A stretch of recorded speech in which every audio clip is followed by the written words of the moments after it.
The dancers are really at work in this piece. There is something where they need to be extremely in sync and bound and centered in order to perform it, because the piece is actually really hard to perform. And I do think just for this reason it creates something that is not so common to see. I remember working, my first impression working with them, it was like a boiling room with people with crazy intense energy. I remember my first thing was like, okay, let's actually do what the piece needs to get everybody back to one axis, because it was going in so many different directions. I loved working with this group. I think also when we performed the piece abroad, I think it was very moving because they all come from one place. Usually when I work with different companies, people come from all over the world. They come from this, usually in dance we work with extremely international cast. I do think when everybody comes from the same space, there's already a connection that is, stronger that it's something I could not even, control or whatever. It was there. There was a natural bond and a natural connection. So that also the piece would have a little bit this kind of vacuum feeling, something where it's not just projected as you, it also pulls you in.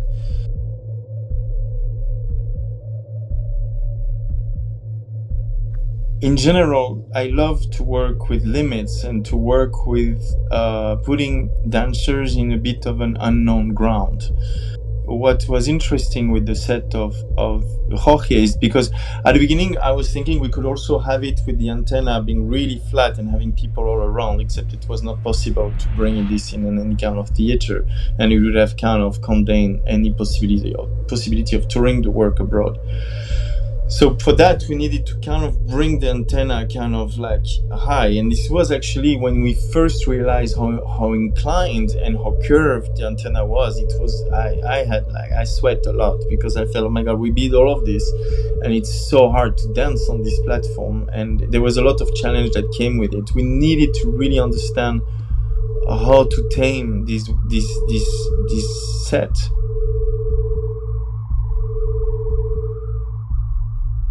I often think a performance is a kind of a contemporary ritual, and it's a ritual always has a function. And I do believe that for each performer, it has to be a different function. Maybe there's a global function for the piece, and there is mine. There is my invisible skeleton of why certain things are there. But I also never want it to be univocal. For me, for example, a performance needs to be completed by the audience. So it's never just my vision only. It's let's say a connection with different artists. I'm channeling different things together. I'm guiding and try to fuse all these elements together.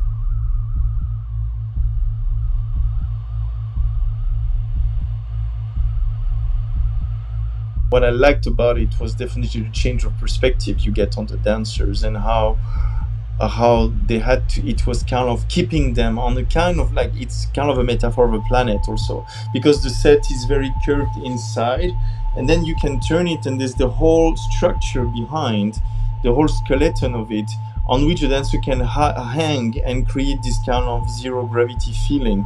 So it brought the metaphor of a world and of an underworld, of being in the world, being outside of it. And the fact that it was turning brought even more this idea of time passing, or simply of planetary movement. So it was a really interesting, because depending of the movement of it, you could see dance, even if they would be static, they would still be in movement. And they would be, you could play with having some people on higher perspective and other on lower. So it's a very interesting set to work with, and I think it was a bit of a shock when all the dancers got into it, and we needed to find the right shoes, the right the right coating on the platform, so that they could basically ground themselves.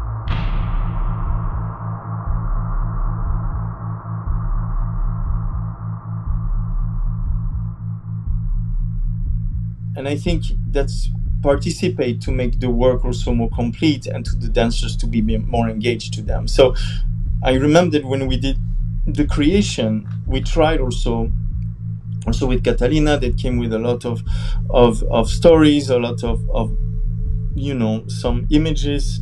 We talked about the Lord of Times, we talked about the Lord of Space. Like there was this idea of a piece where humanity keeps on transforming.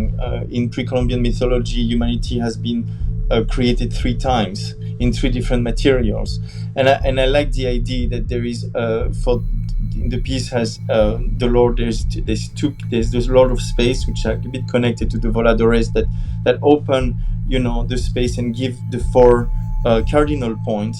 And once this happens, they bring the Lords of Time, which are basically going to keep on evolving. The Lord of Space remain exactly the same through the whole piece, but the Lord of Space, but the Lord of Times, they keep on morphing and transforming.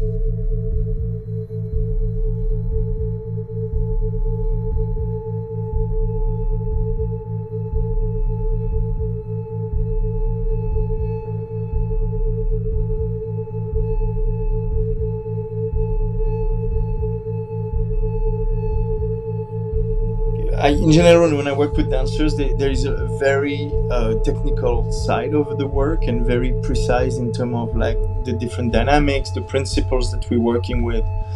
But I also feel that dancers need to be also nourished on all the kind of invisible lines that structure the work, and also they need to be charged, not just technically.